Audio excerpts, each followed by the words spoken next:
First of all, I want to express my appreciation for the opportunity to visit with you today to discuss very broad trends in the world food economy. In about 20 or 25 minutes, I'm going to be giving you a version of a course that I teach over an entire quarter academic term at Ohio State University. So you'll sort of have to hold on to your seats. It's as Neville indicated, the purpose of this presentation is to give an idea of long-term trends, both retrospectively, what have been the trends in demand, supply, prices, give you some idea of where we might be around 2050. I'm sure a number of you have seen various statements of the challenge of feeding 9 billion people in 2050. I hope to give you an idea of where that expression of the challenge comes from. There will be about 9 billion people alive 40 years from now, although maybe a few less. I'll also talk about, but in addition to talking about long-term trends, I want to take some time toward the end of my presentation to talk about something that has become a serious feature of the world food economy during the past 3 or 4 years, which is price volatility. So that's sort of a departure from the long-term trend topic for you. Anyway, let me start. I'm going to discuss first the demand side of the food economy, and then the supply side of the food economy. That will be my second topic, and then turn to prices, long-term trends in prices, and then ultimately volatility in prices. But on the demand side, the drivers of demand trends are no mystery. I think we can all understand them. Demand for food. Well, first of all, we're talking here about the number of mouths to be fed. In other words, population growth. And I asked Neville before we started to keep me updated on time, because this is a part of the presentation, to be perfectly honest, I get sort of carried away with. This is about demography, which means it's about sex and death, which means there's something to interest, at least one thing to interest every person in this room, I'm sure. Here's the takeaway point on population.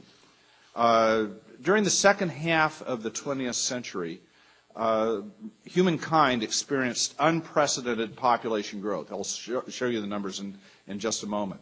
The population is still going up, but not nearly as fast as it has done in the past. And during the decades to come, we're going to see a marked deceleration in population growth. More about that in a minute. As population growth becomes a less important driver of food demand trends, because population growth is slowing down, then we need to look at changes in per capita consumption as a driver, and a progressively more important driver of food demand growth. And per capita consumption has been going up very dramatically, particularly in emerging economies. China, India, Brazil, and so forth. But a point that I want to leave with you about these changes in per capita consumption is that we're not going to have limitless expansion in per capita consumption. In fact, there's pretty good evidence that at least some emerging economies are reaching a plateau in terms of the volumes of food that individual people eat. We're not close to reaching peak per capita consumption, but I just want to suggest that there are signs that there's a limit out there. Anyway, the increases in per capita consumption that are related to income growth are a very important part of the scene, particularly when we're talking about consumption of livestock products. Consumption of milk, meat, and eggs and so forth is highly sensitive to living standards, particularly in countries such as China, but not just China, emerging economies that were very poor and very hungry not so long ago. Okay, so let me first talk about the subject that is my passion, demography, so population growth. The first thing to understand about modern population growth, and modern population growth began in Europe perhaps 300 years ago, during the 18th century. And an important thing to understand about population growth, it started there and then by the 20th century was occurring throughout the world, is that this population growth was not about people breeding like rabbits. I can say that in an animal agriculture. Okay. It was not about people breeding like rabbits, but rather about their not dropping like flies, dying like flies. That's the reason why human numbers have gone up. And up until very recently, I would say 30 to 40 years ago, the rate of increase in population was going up at an accelerating rate. So if you look at the trend, it looks like a jet aircraft taking off from an aircraft carrier. Not only is that jet aircraft going up into the sky, but its trajectory is bending upwards. That was happening for a few hundred years, up to about, I'm going to say about 1970. You see the numbers here, about 1 billion people in the year 1800. That's just 2 years after Thomas Malthus wrote his famous book about population. But at the time of Malthus, there weren't even 1 billion people. There were 1 2/3 billion people in 1900, and then in 1950, let me emphasize again, humankind experienced unprecedented population growth during the second half of the 20th century. Starting a couple of years before I was born, in 1950, a little bit less than 2.5 billion people at that time, and then our numbers more than doubled during that period. That had never happened before, a doubling of the population in a 50-year period. It will never happen again. You can see the projections here. There were 6 billion people alive as of the year 2000, 6.83 in 2009. We're going to see in a couple of years the headlines splattered across the front pages of newspapers, hitting 7 billion people. And that will be another occasion for the neo-Malthusians, the latter-day followers of Thomas Malthus, to talk about impending doom and so forth. But the real news will be on the fertility side. So historically, our numbers have gone up because we're no longer dying like flies. By the way, I have to give credit to who came up with that formulation. That's another economist like myself who's carried away by demography. His name is Nicholas Eberstadt at the American Enterprise Institute. I'll go forward here. The real news, demographic news, the significant demographic milestone that we'll reach in just a few years was highlighted in the cover story of this cover story from The Economist magazine in late 2009, Falling Fertility. The bottom line of this cover story is that for the human race as a whole, we are just about at the so-called replacement level of fertility, which is 2.1 births per woman. Something, pardon me for being pedantic, well, I'm a professor, so there's something called the replacement level of fertility, which is 2.1 births per woman. It's not 1 point something because we don't have human cloning yet. But it's 2.1 births per woman. And as long as that's maintained indefinitely, then the population will be stable. It's a little more complicated than that, but that's the main thing to understand. Sometime this decade, the human race as a whole will hit the replacement level of fertility. Let's see, can I go back? There are different projections of what the population will be in the middle of this century. They all relate to different rates of decline in this fertility rate. And the that's the term, fertility rate, although it's not a rate, some percentage or a number per thousand. It's the fertility rate, it's the number of births per woman. That's something that that's a little bit tricky to understand about interpreting demographic information.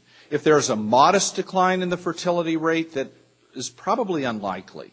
Then our numbers will reach 10.5 billion in mid-century. More likely, they will reach 9 billion. Our numbers could only reach 8 billion. And then we would see something that humankind has not experienced since the 14th century, which is demographic contraction. Human numbers went down in the 1300s because that was a century of the bubonic plague and the Black Death and so forth. We will have population contraction, certainly if our numbers are only 8 billion in mid-century, but not because of plagues and mass illness, this sort of thing, but rather because of sustained low fertility. Well, let's look at the numbers here.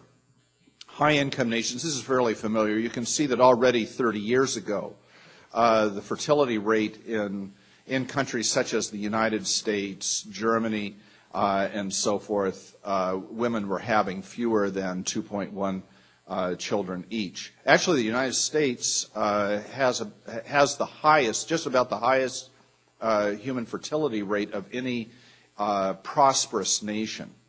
We're right at 2.1. We're right at the replacement level.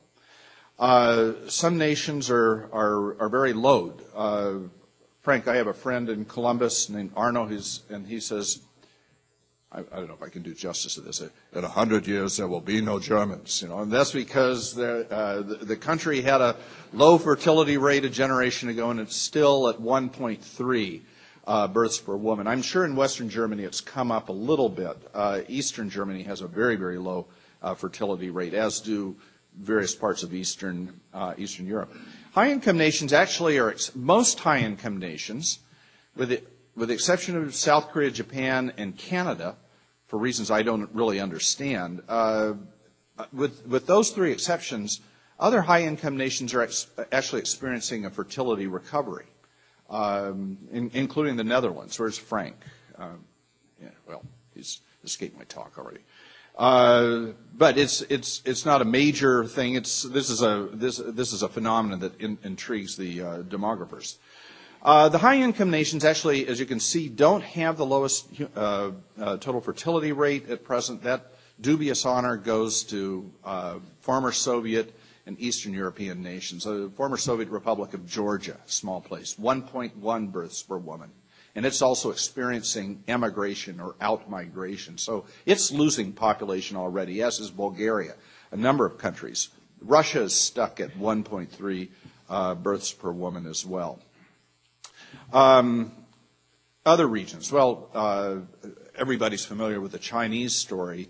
The place that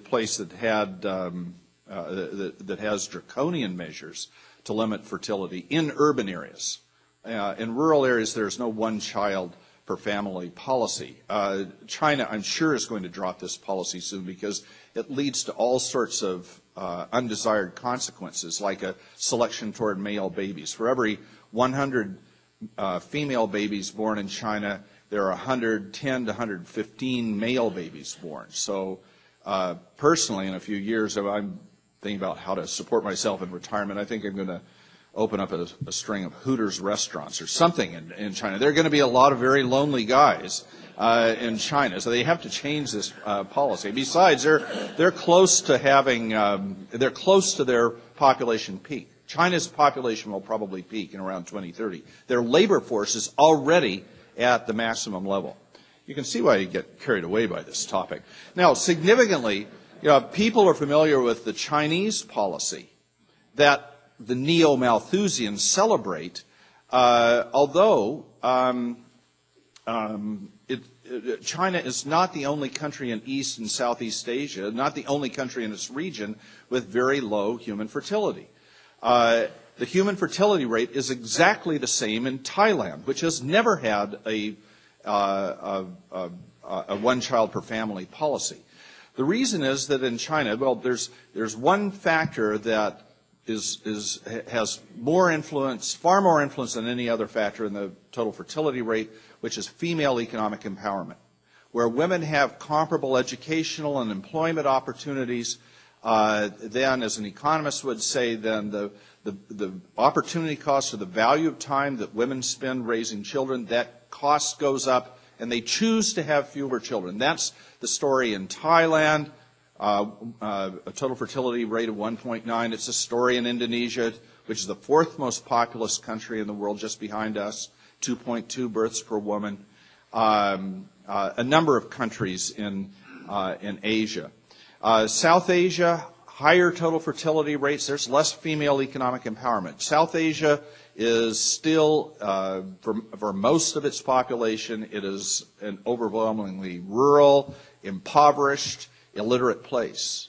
And the numbers reflect that. You can see that there has been, as my co-authors and I call it, a revolution in human fertility. So in just one generation, going from more than 5 births per woman, and these are averages, keep in mind, to below 3 births per woman. Latin America and the Caribbean closing in on replacement level of fertility. Significantly, the two largest countries in the region, which are Brazil and Mexico, are already right at the replacement level. Brazil is 2.0 births per woman, slightly below the U.S. level. Mexico is at 2.2 births per woman. If this means, among other things, that 12 years from now, 15 years from now, as this low fertility rate is sustained, 12 to 15 years from now, we will no longer be talking about illegal immigration, at least from Mexico into the United States. 10 minutes. Middle East and North Africa, it's happening there as well. Significantly, Iran has a lower total fertility rate than the United States does. Sub-Saharan Africa is far and away the poorest, most rural part of the world. Living standards in Sub-Saharan Africa are less than 25% of the average living standards in Latin America and the Caribbean. Okay, so because of low fertility, I hope I've convinced you, low fertility is going to bring down rates of population growth. What are the GDP trends? Well, these have really changed. You can see a number of developing trends in GDP, or gross domestic product per capita. You see the long-term trends during the last third of the 20th century. You see that high-income nations did relatively well. The part of the world that was experiencing the fastest growth during that period, of course, is China and neighboring countries, although they were starting from very, very low income levels. 40 years ago, East and Southeast Asia was the poorest, hungriest part of the world. This is when Mao Zedong ran the place. And then during the 70s, he did the greatest favor he ever did for the Chinese economy, which was that he passed from the scene, to put it politely. And since then, the Chinese economy has been growing. And I will say, largely because of economic reforms that started in the countryside, and they didn't start because of wisdom on the part of the communist successors to Mao Zedong. This is about ordinary farmers in China doing what they were accustomed to doing before the communists came along. They started deciding what to grow, deciding where to market it, that sort of normal market activity. South Asia started to experience more growth toward the end of the 20th century. India's reforms started a little bit later. Now, I'll just point out that since the year 2000, high-income nations have actually had the slowest rates of growth in GDP per capita in the world. This is quite different from what used to be the case, although economists, for various reasons, would say, well, this is only what should be expected. Some regions have experienced major growth because of higher commodity prices. Eastern Europe and the former Soviet Union. Former Soviet Union, as many of you know, is an oil and gas exporter. Middle East and North Africa has recovered because of the increase in oil prices since 2002. But there are the trends. I want to talk about how income growth influences per capita consumption of meat or livestock products.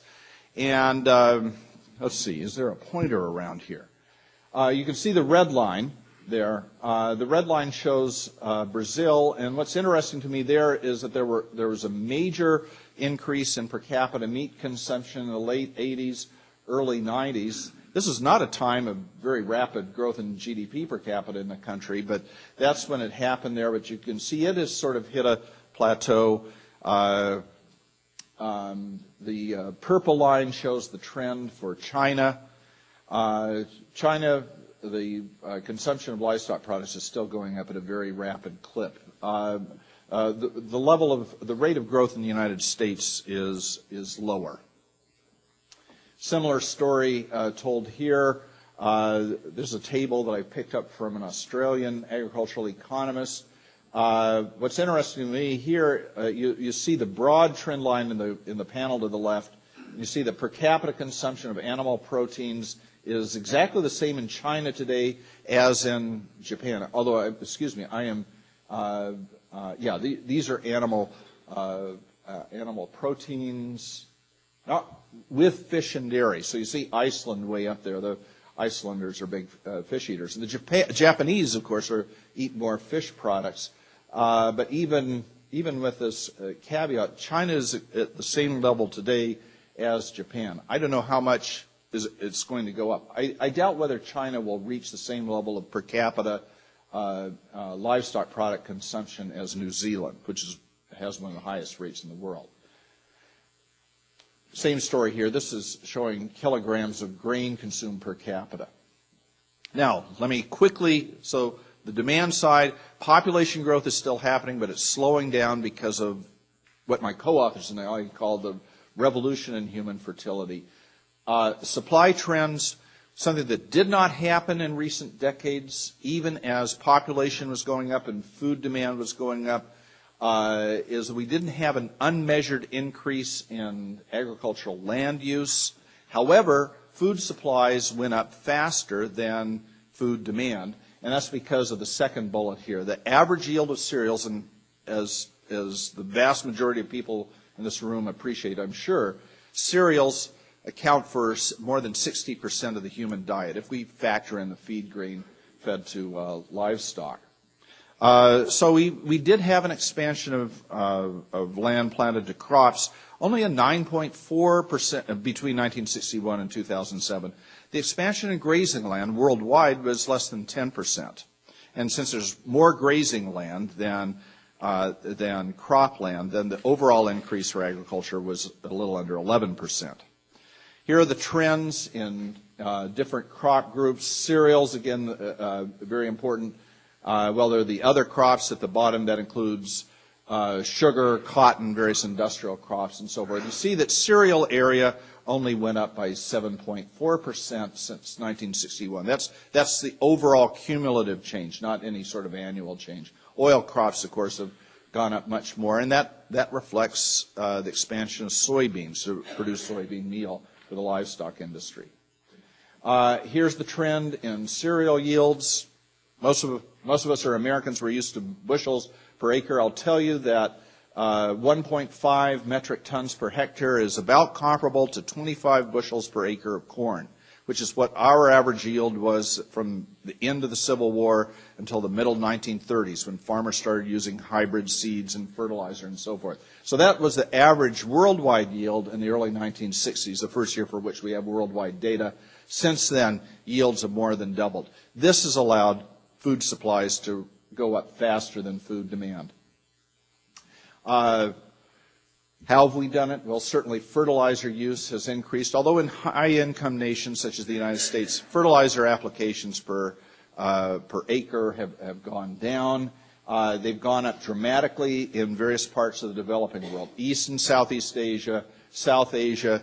Asia was the epicenter of the green revolution of the mid-1960s through early 1980s. This is a revolution that involved the development and spread of rice and wheat varieties that respond to fertilizer, that respond to irrigation. So the fertilizer application rates here tell us about the spread of the green revolution, which, for various reasons, left Africa untouched. The improved green revolution varieties also used vast amounts of were also very responsive to water applications, to irrigation.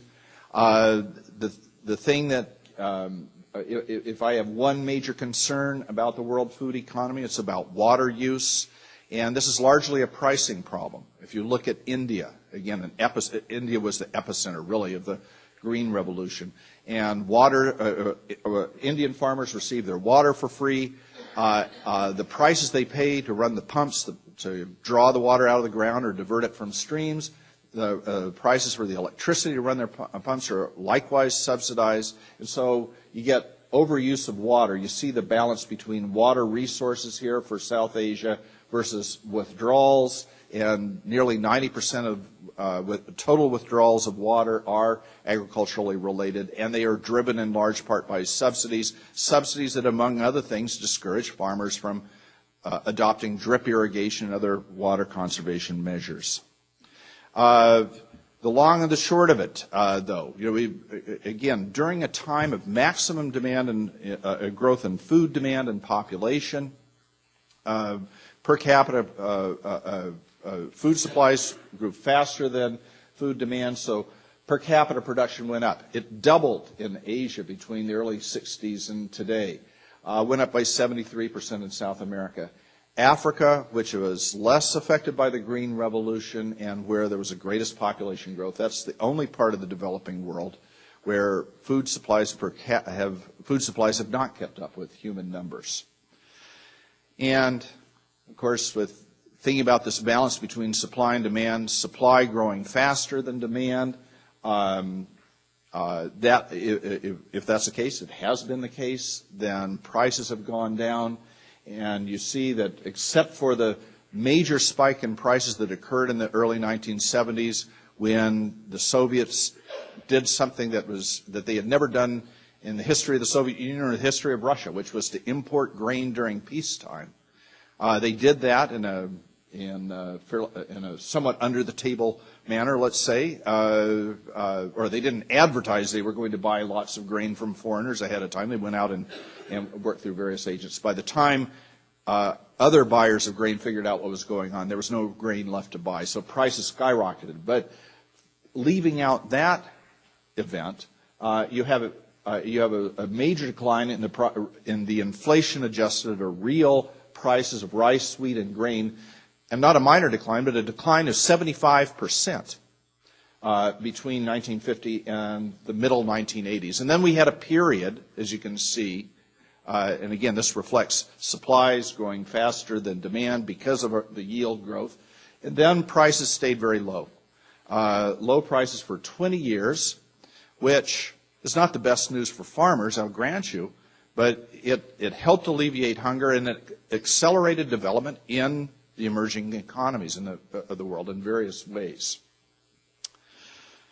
We make some predictions of future prices. I'm racing along here. I think I'm an economist. I need to go on the secondary market and buy some time for my fellow speakers. That we've made projections.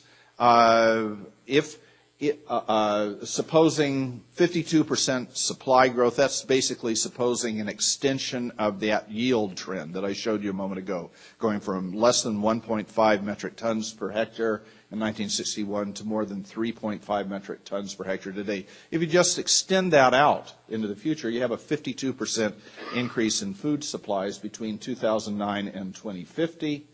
If we have modest population growth, and if annual growth in per capita food consumption, which has been going up for a number of years at 0.3% a year, everybody expects that to slow down. If it slows down to 0.2%, well, then there will only be demand growth between 2009 and 2050 of 27%, less than the supply growth, in which case prices would continue to fall.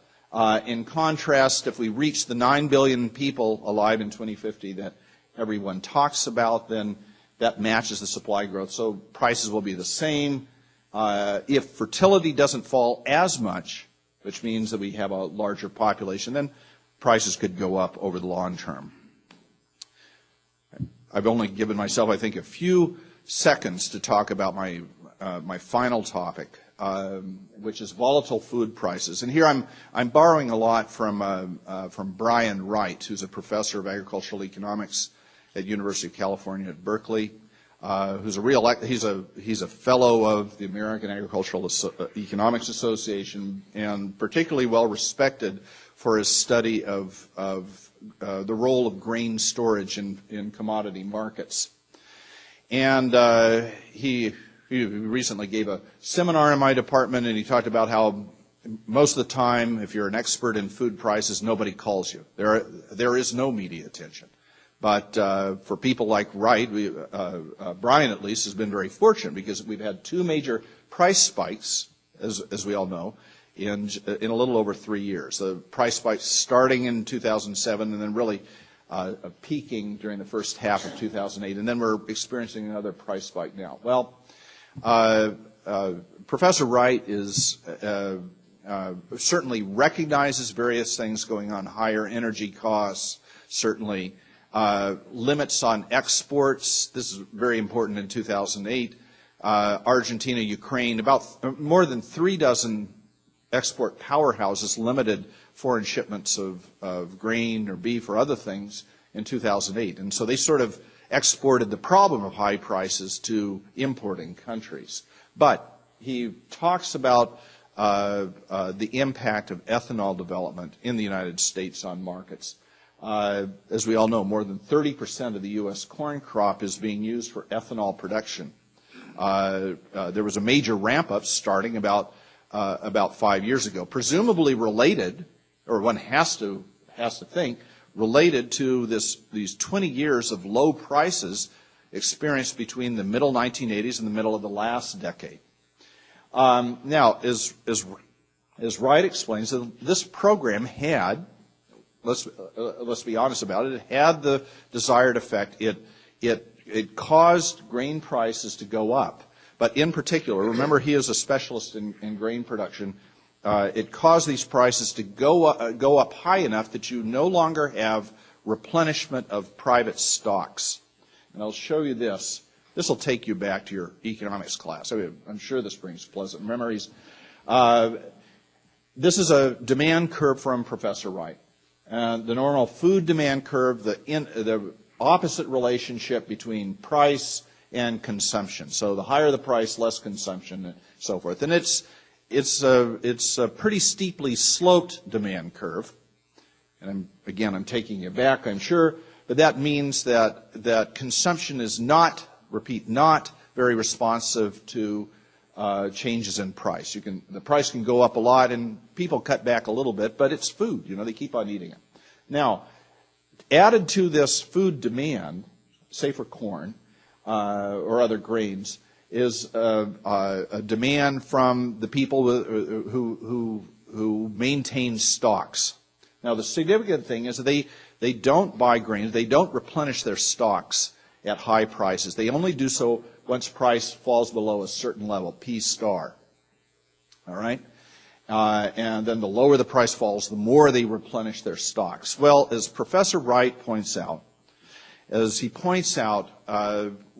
supply curve, if you can imagine, and I don't have a pointer now, the supply curve that during the period of low commodity prices intersected the demand curve below this P star, so that we got regular replenishment of stocks. Now the supply curve has shifted toward the vertical axis.